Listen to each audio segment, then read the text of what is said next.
So why did you stop? One of the reasons was I was just, like with any job, you just get a bit over it. Also, like I said, like there was a lot more people doing it.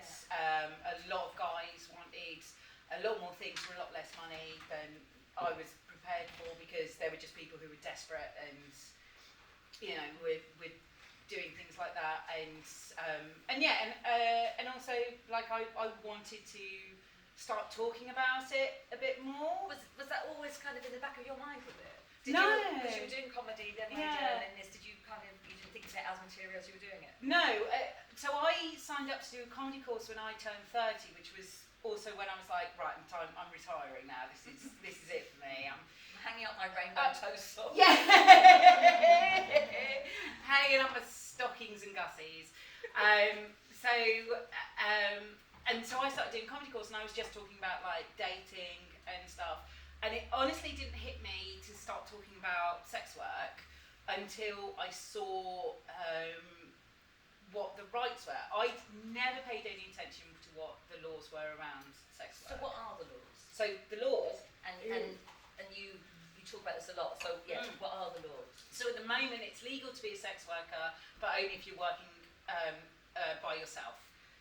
Which doesn't sound safe. Which is not safe. So that's where a majority of the harm comes from.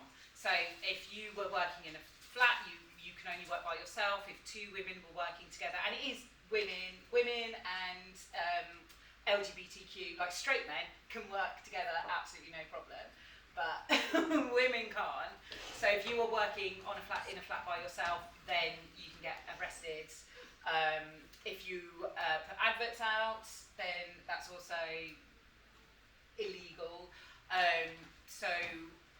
What we want is to be able to have the rights to work together, and we want full decriminalisation, which means that women can work together in a flat, in a cooperative, and be able to unionise. And a lot of people, when I mention the word brothel, people go, oh, that means that people are being taken advantage of. But actually, a brothel for a lot of women is the safest way to work, because you're working together and you're working with someone. Someone will do the safety, someone will make sure that you've got a safe place to work.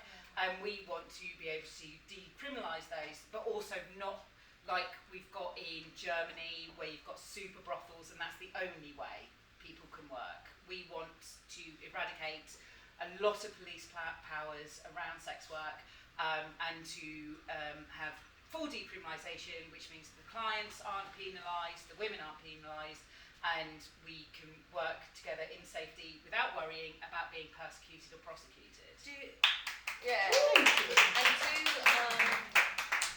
noticed I had kids menu didn't get around. Suss the crowd, fine. Do the police act on the laws? Do you know what I mean? Is it a law that the police kind of think, oh, you know, God, we've got other things to fucking do, or not? This is where it gets very difficult, because the country is split up into, I think it's like something like 48 different police forces. So you have 40 different ways of tackling sex workers. So you have, for instance, Manchester. Manchester is very open-minded. They have a red light district, they have a street worker district where the women are really looked after. The women know that the police are there to help them, so if they get abused, they can go to the police straight away and the police will go after the abusers. Then you have London. You have places where, like in Soho in 2013, we had a massive raid in Soho, one of the oldest red light districts in the world, and we had 250 policemen turn up in full riot gear with dogs, pulling out 23 women from their working flats in the middle of the night in December. So you have so many different ways. You have Bournemouth, for instance. Bournemouth, a couple of years ago, someone had a heart attack, and the maid that was working there, who's just normally a maid is like an older sex worker who's retired, and she takes the phone calls and she, you know, cleans up the place. A guy had a heart attack, and the maid stayed behind to make sure that the ambulance came. She gave him mouth-to-mouth resuscitation, saved his life. She got arrested. So you have all these different ways of tackling sex work, and it's all different throughout the country. So what decriminalisation would do is make sure that it was safe for everyone to work, and that's been, we've had the Home Office inquiry, Amnesty International, everyone has said that decriminalisation is the way to go forward, but then we're always hit with so many radical feminist groups saying we need to criminalise clients, and if we criminalise clients, we push sex work further underground. But that's the issue. It's from feminist groups as opposed to government ignoring It's advice. government and feminist groups, and a lot of people just not understanding what the laws are and what sex workers want.